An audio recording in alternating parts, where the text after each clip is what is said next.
He had everything: money, power, control, until one late-night call from his ex shattered his perfect world. "Michael, you have a daughter, and she's 5.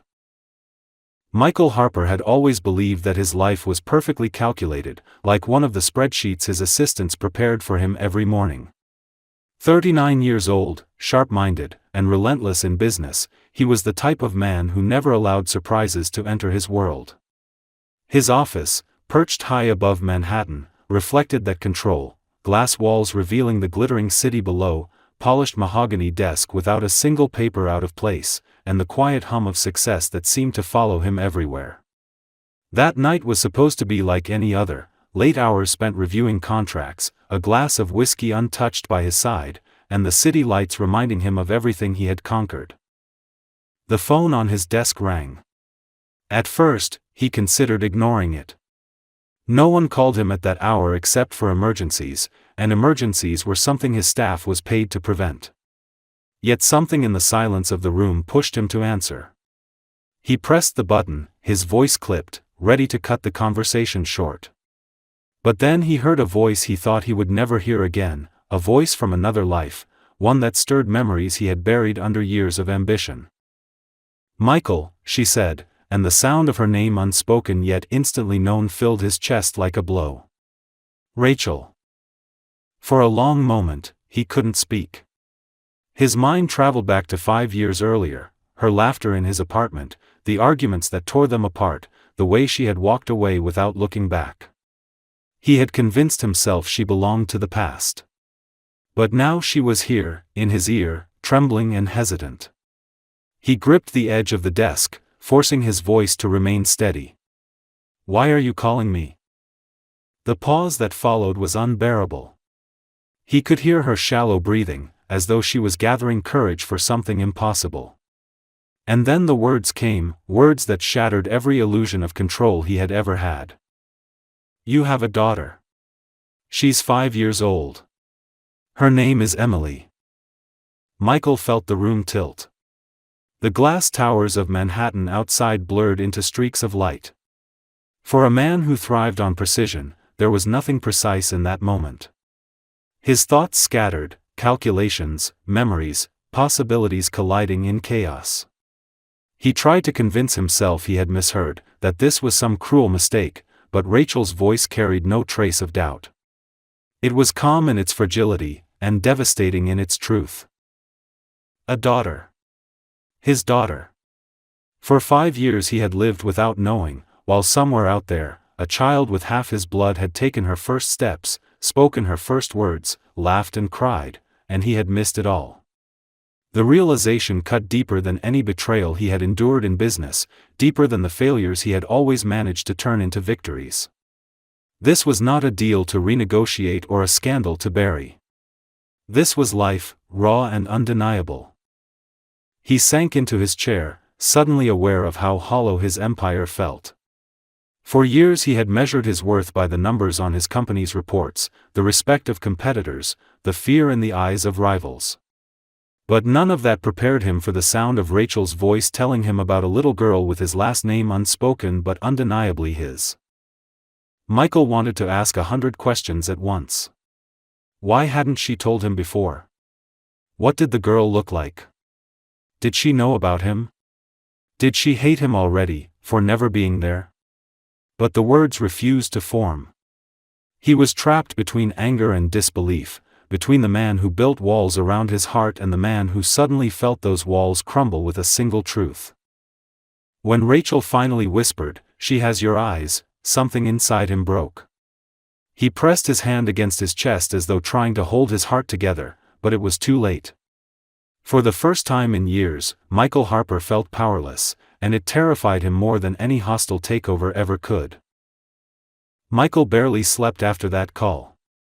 The words repeated in his head like a relentless echo, each time carving deeper into him. A daughter. 5 years old. Her name was Emily.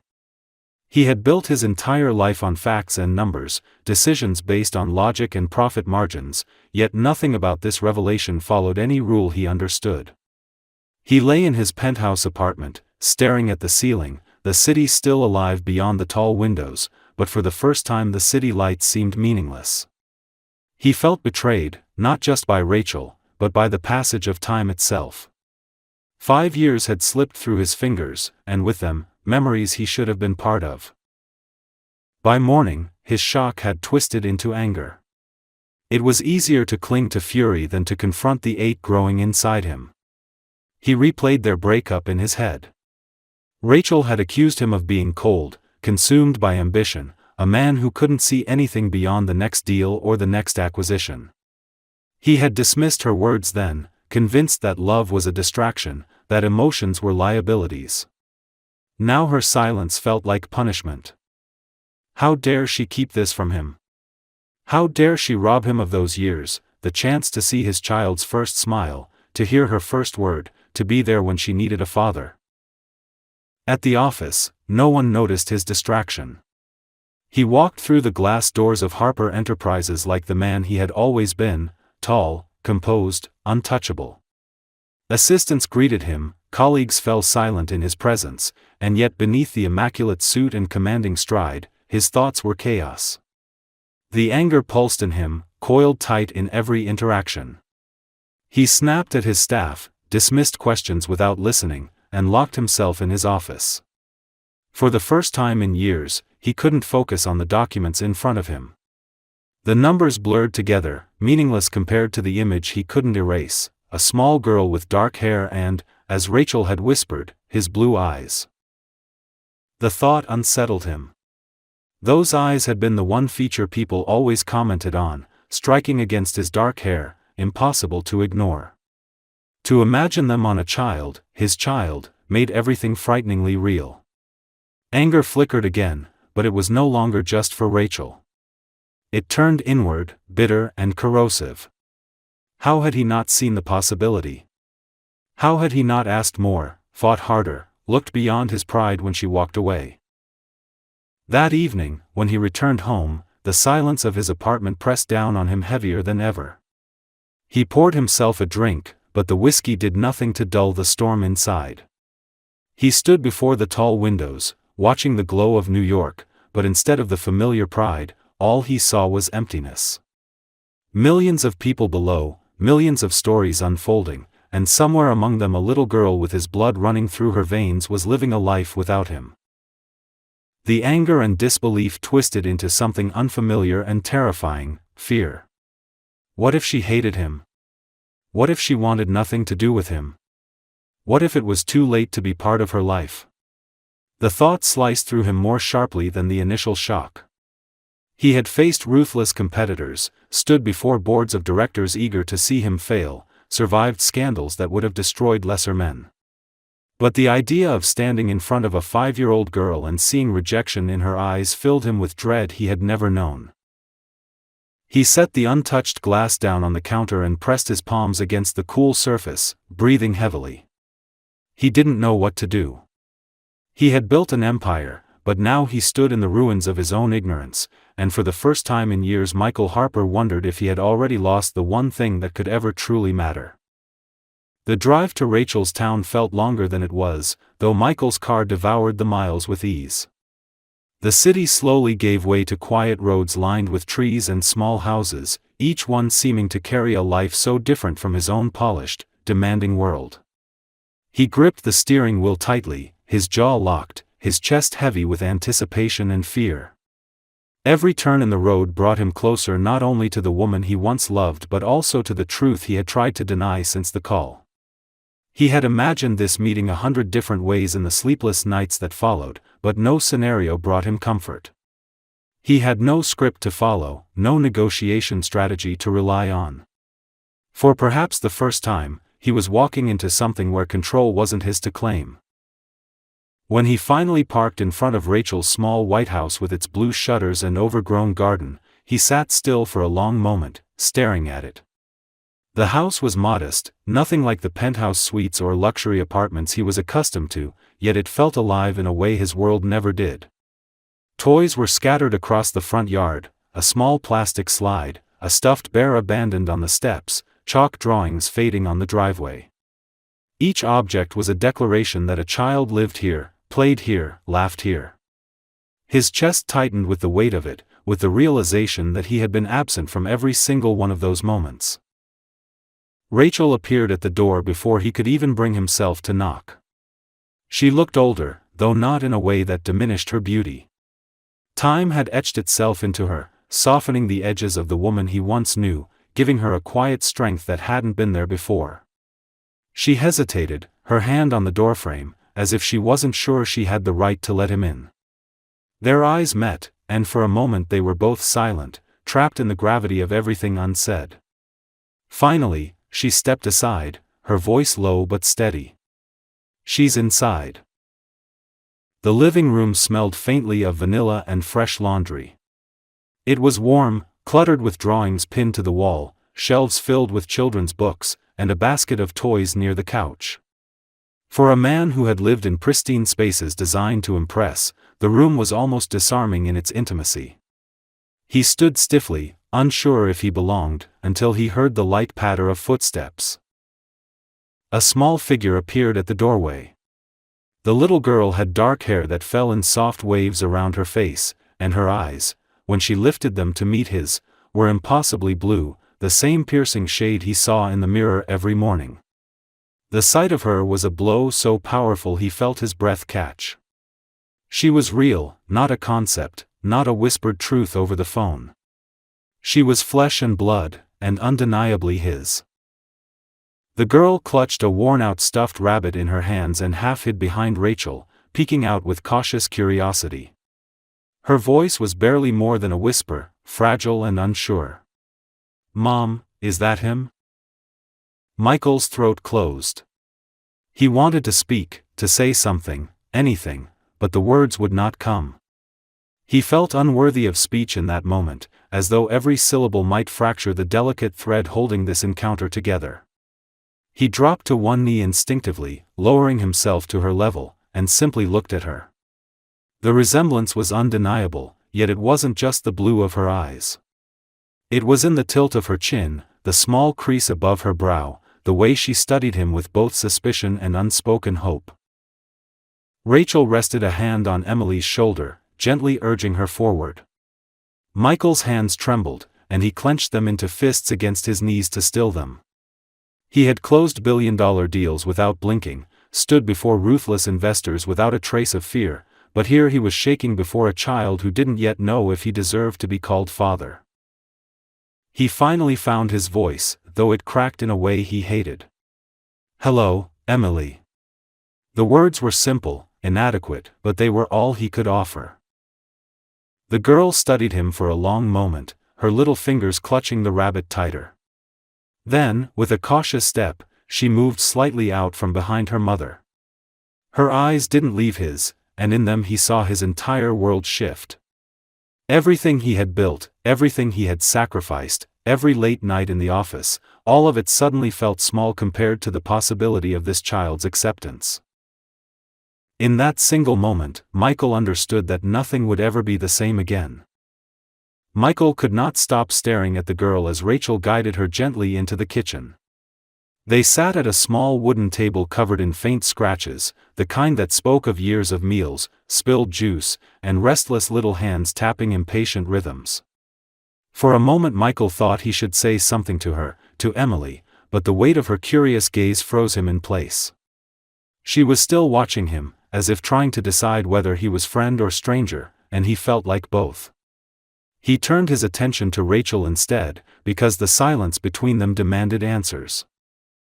The words came out harsher than he intended. "Why didn't you tell me?" His voice echoed in the small kitchen, too loud, too sharp for the delicate air that surrounded the child sitting only a few feet away. Rachel flinched, and he regretted it instantly, but the anger had been simmering inside him for days and it refused to stay hidden. Rachel's hands folded together on the table, fingers twisting nervously. She looked at him with a mixture of defiance and sorrow. "You were not the man who could have handled it then, Michael. You were so consumed by your company, by being untouchable, that I couldn't even imagine you listening to me. I was scared." Her voice cracked slightly, but she forced herself to continue. "I thought you would turn me away, or worse, treat her like an inconvenience. I had to protect her." Her words cut deeper than any insult could. He wanted to argue, to insist she was wrong, but the truth pressed hard against him. He remembered how he had been during those years, driven to the point of cruelty, incapable of slowing down for anyone. She wasn't wrong to fear his reaction. What gnawed at him most was that she had been right. He lowered his eyes, ashamed at the version of himself she had described, a version that had cost him 5 years of his daughter's life. Emily climbed onto a chair beside her mother and began coloring with a few broken crayons left in a cup on the table. She was quiet, but her presence filled the room in a way Michael could hardly describe. He watched her carefully draw clumsy shapes, completely unaware of the storm raging between her parents. Each small movement of her hand reminded him of how much he had missed, her first words, her first steps, the countless tiny victories of growing up. He felt a pang of guilt so strong he had to steady his breathing. "I should have been there," he whispered, almost to himself. Rachel lifted her eyes, soft but firm, and nodded slowly. "Yes. But you weren't. And I did what I thought I had to do." Her honesty struck him harder than anger ever could. There was no venom in her words, no attempt to wound him. She was simply telling the truth, and it left him with nothing to shield himself. For a long time, the three of them sat in silence. The scratch of Emily's crayon against paper was the only sound in the room. Michael realized then that he couldn't go back and erase the past. No amount of money, no clever speech, no grand gesture would ever return those lost years. But he also realized something else, something that terrified him even more. He wanted a future with this child, with the girl who bore his eyes and carried a piece of him he had never known was missing. When Emily finally looked up from her drawing and showed him a picture, an uneven circle with lines shooting out of it, proudly declared as the sun, he felt something collapse inside him. He smiled at her through tears he hadn't expected and said, "It's beautiful." In that moment he knew the truth Rachel had tried to tell him from the beginning. Emily didn't need a man defined by power or wealth. She needed a father who would show up, who would be there, who would love her without conditions. Michael had spent his life mastering control, but as he sat there watching his daughter's smile spread across her face, he understood that control was the one thing he had to surrender if he ever wanted to deserve her. The first visits were clumsy and uncomfortable, though Michael tried to hide it behind the careful politeness he had perfected in boardrooms. He would arrive on Saturdays, sometimes with flowers for Rachel, always with something for Emily, a doll, a puzzle, a book he thought might impress her. But Emily didn't seem interested in expensive gifts. She accepted them with a quiet smile and then put them aside, as if testing to see whether he would stay once the novelty faded. It unnerved him at first. He was a man used to winning people over with grand gestures, but with her it was different. She wasn't impressed by price tags or shiny packaging. She only watched him closely, her little head tilted, as though she was studying not what he gave her but who he was when the gift was no longer between them. Michael realized quickly that he couldn't buy his way into her trust. Instead, he began to linger on the floor with her while she built towers from colorful blocks, letting her decide when to hand him a piece. At first she ignored him, but eventually she slid a blue block across the carpet and waited to see what he would do. He placed it carefully where she pointed, and something in her expression softened. It was a small victory, so minor compared to the triumphs he was used to chasing, yet it filled him with a satisfaction he had never felt in his life. Each week he learned something new about her. She loved to draw suns and flowers, even if the petals never quite matched. She laughed at silly voices and begged for one more story at bedtime.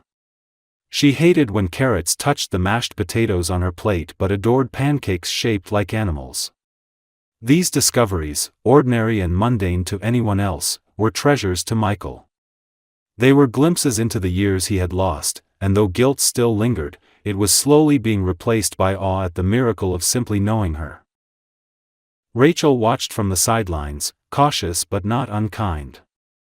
At first she kept her distance, allowing Emily to set the pace. Yet as the weeks passed, she began to see that Michael wasn't the man she had left behind.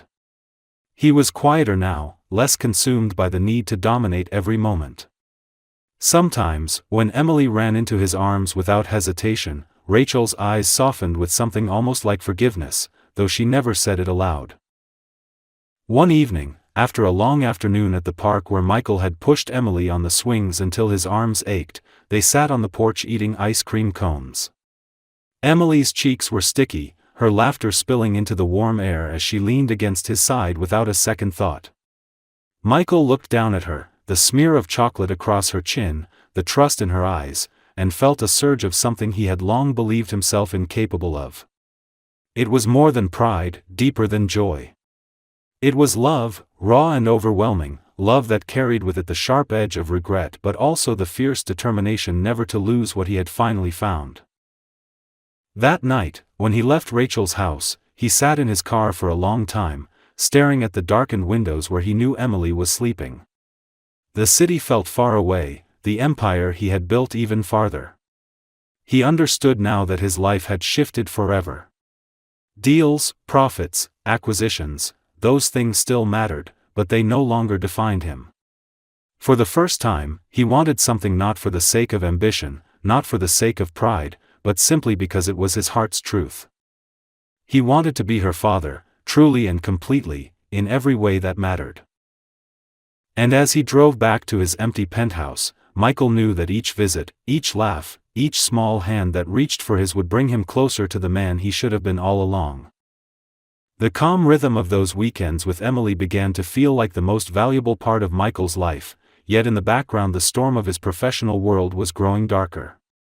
At first it was subtle, whispers of a competitor probing into Harper Enterprises, anonymous rumors slipping into the business pages of the newspapers, quiet calls from investors who suddenly wanted reassurance.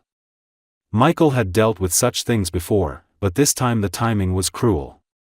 Just as he was beginning to discover what it meant to be a father, the empire he had built was threatening to collapse around him.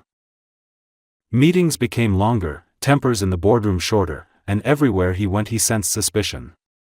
There were accusations of questionable contracts, of insider dealings, even though much of it was fabricated by rivals eager to strike while he seemed distracted. He had always been relentless in business, but now he found himself divided. When he was at the office, his thoughts drifted to Emily's laugh, the way she had started slipping her small hand into his without hesitation. When he was with Emily, guilt gnawed at him for not being in the office defending his company. For the first time in his life, he could not simply bury himself in work to solve his problems. Rachel noticed the change in him. One evening when he arrived at her house, later than promised, with his tie loose and exhaustion etched into his face, she studied him quietly. After Emily had gone to bed, she asked what was happening. Michael, who rarely admitted weakness to anyone, felt the weight of her gaze and finally confessed. He told her about the investigations, the competitors circling like vultures, the journalists who had begun to dig into his private life. He admitted that he feared not only for his company but for how the scandal might touch Emily. His voice trembled as he said it, because even the idea of her innocence being tainted by his mistakes was unbearable. Rachel sat across from him at the kitchen table, her hands folded, her expression thoughtful. "You've always believed your worth came from that company," she said softly. "But Michael, Emily doesn't need a man who can save an empire. She needs her father. She needs you present, even if the rest of the world falls apart." Her words struck him harder than any boardroom battle. He wanted to argue, to insist that if he lost everything he would have nothing to give Emily, but he saw the calm certainty in Rachel's eyes and faltered. He realized she was right. Emily didn't measure him by balance sheets or headlines. To her, he wasn't a CEO or a millionaire, he was the man who pushed her on swings, who learned to braid her doll's hair badly, who made pancakes in the shape of hearts even when they came out lopsided. That night, alone in his car before he drove away, Michael pressed his forehead against the steering wheel. The weight of both worlds pressed down on him, one built of steel and glass, the other made of laughter and crayons, and he knew he could no longer keep them separate. If the press uncovered Emily's existence, she could be thrust into a spotlight she didn't ask for. If the company fell, the life of wealth and security he had always assumed he would pass on to his family might vanish. Yet Rachel's words echoed in him, steady and undeniable. Emily didn't need wealth. She needed love. She needed him. The realization both terrified and freed him. For the first time, he considered that losing his company might not mean losing everything. What he could not afford to lose was the little girl who looked at him with trust in her blue eyes, the girl who had no idea how much she had already saved him simply by existing. And with that thought came a strange clarity. He would fight for his company, yes, but not at the cost of the fragile, precious bond he was building with his daughter. If he had to choose, he knew where his loyalty truly belonged. It happened faster than Michael could have prepared for. A single headline, printed on the front page of a business journal, exposed what the gossip had only hinted at. The powerful CEO who had built an empire in the heart of Manhattan had a secret daughter he had hidden from the world for 5 years. Within hours the story spread across every major outlet. Photographs of him walking out of Rachel's small white house, candid shots of Emily playing in the yard, even an old picture of him and Rachel together, all became fuel for the fire. By the next morning, he could not escape the barrage of calls, messages, and questions. Investors demanded clarity, the board called emergency meetings, and reporters camped outside both his corporate headquarters and Rachel's home. The story had become a scandal, and in the ruthless world of business, scandal could topple even the strongest man. For a few days Michael tried to contain it. He released a short statement through his office, one carefully written by his legal team, vague enough to acknowledge the situation without offering details. But it only fueled more speculation. Rumors multiplied, each one more poisonous than the last. Some claimed he had abandoned Rachel and the child deliberately, others accused him of attempting to erase them to protect his image. None of it was true, but the truth was never as interesting to the public as the story they wanted to believe. What hurt most was knowing that Emily's face, her small innocent smile, was being splashed across screens and papers in ways she could never understand. Rachel confronted him one evening after another day of reporters swarming the neighborhood. She was angry, her voice trembling with frustration. "She's 5 years old, Michael. She doesn't deserve this circus. You wanted to be part of her life, then protect her. Don't let her be dragged through your mess."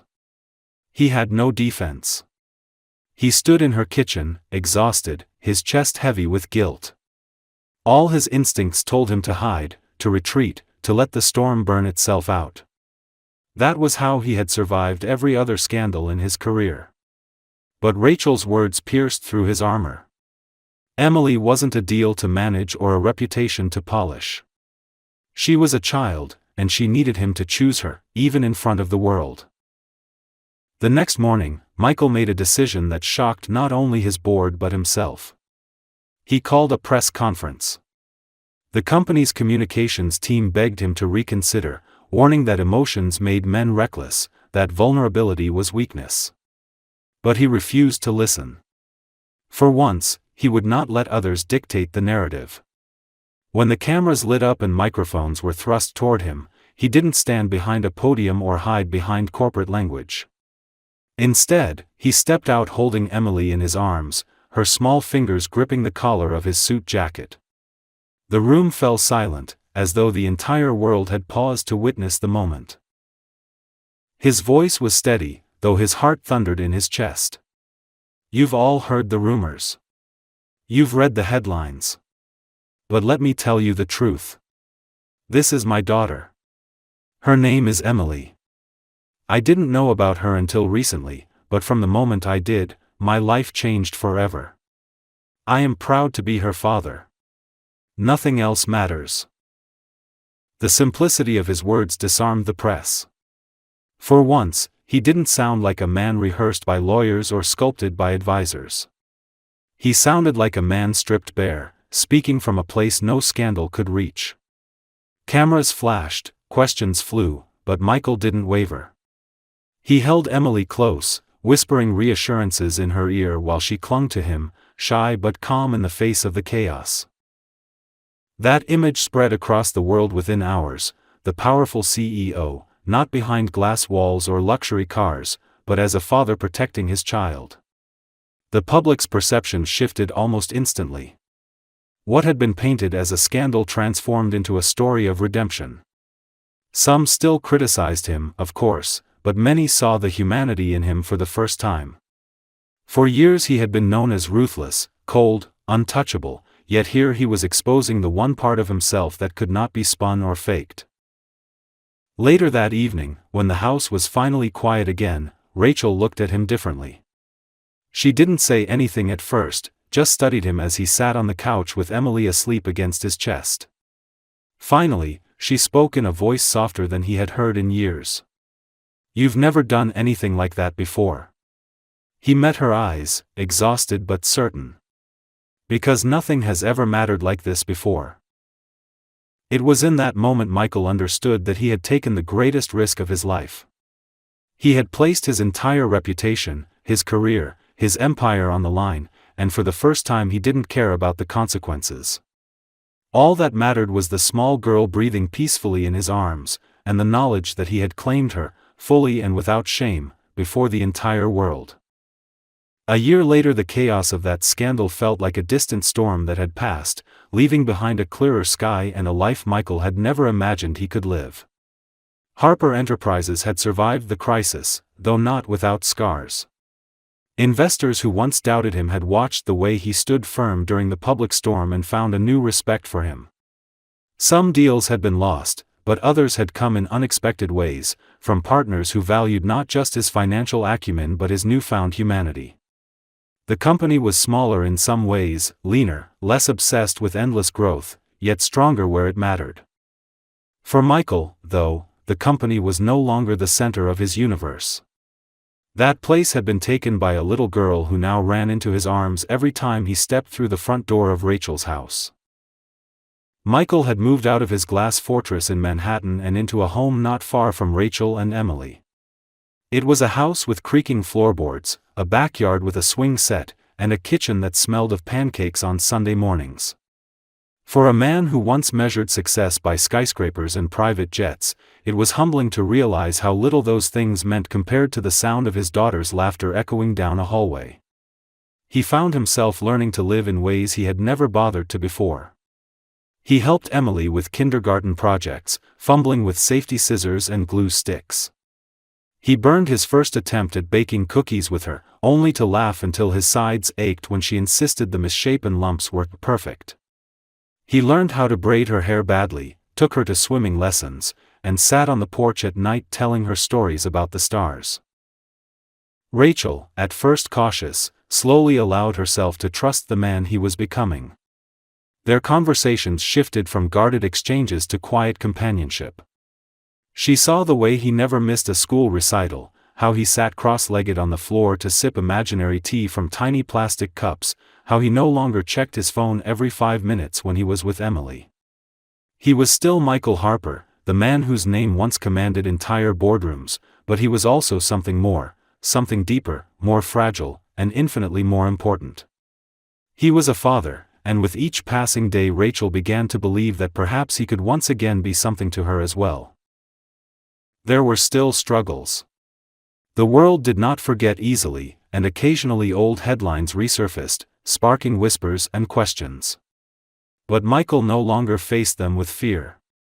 He faced them with the quiet certainty that no article or rumor could define him more than the way Emily's arms wrapped around his neck or the way Rachel's hand lingered against his when she passed him a cup of coffee in the morning. Slowly, piece by piece, the walls between them eroded. On a warm summer afternoon, Michael found himself in the backyard, pushing Emily on the swing. She squealed with delight as her small legs kicked against the air, her laughter carrying high into the open sky. Rachel sat nearby on the porch steps, her smile soft as she watched them. Emily tilted her head back, hair flying, and shouted over the wind, "Daddy, are we always going to be together now?" The words pierced him with a kind of sweetness he had never known. He stopped the swing gently, crouched in front of her, and placed his hands on her tiny shoulders. "Always, sweetheart." "Always," he said, his voice thick with emotion. Her blue eyes, the same eyes he saw in the mirror, lit up with joy as she threw her arms around his neck. Rachel watched them quietly, her heart stirring with a mix of relief and tenderness. For years she had carried the burden alone, afraid that he would never be capable of love beyond ambition. But here he was, not only proving her wrong, but showing her a man she had once hoped he could become. When their eyes met across the yard, no words were needed. The promise was clear in the way he held Emily, in the way his shoulders softened, in the way his heart seemed finally at peace. In that moment Michael understood that the life he had built, polished and powerful though it had been hollow compared to this. He had chased wealth, control, and dominance, believing they defined him. But true power was in this fragile, unbreakable bond with a little girl who trusted him without condition and a woman who, against all odds, was allowing love to return to her heart. The man who once stood alone in a tower of glass now stood rooted in something far stronger, a family. And for the first time, he felt whole. This story, to me, is less about wealth, power, or scandal, and more about the fragility of time and the choices we make when confronted with truths we can no longer ignore.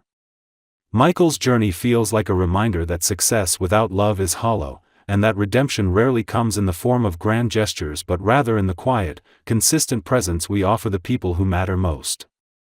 What I admire in this ending is that it doesn't promise perfection. Rachel's trust is hard-won, Emily's future will still carry shadows of the years lost, but it offers something more meaningful, a man who finally learns that the greatest empire he could ever build is not made of glass towers or financial victories, but of laughter in a backyard, bedtime stories, and a child's unwavering belief that he will be there tomorrow.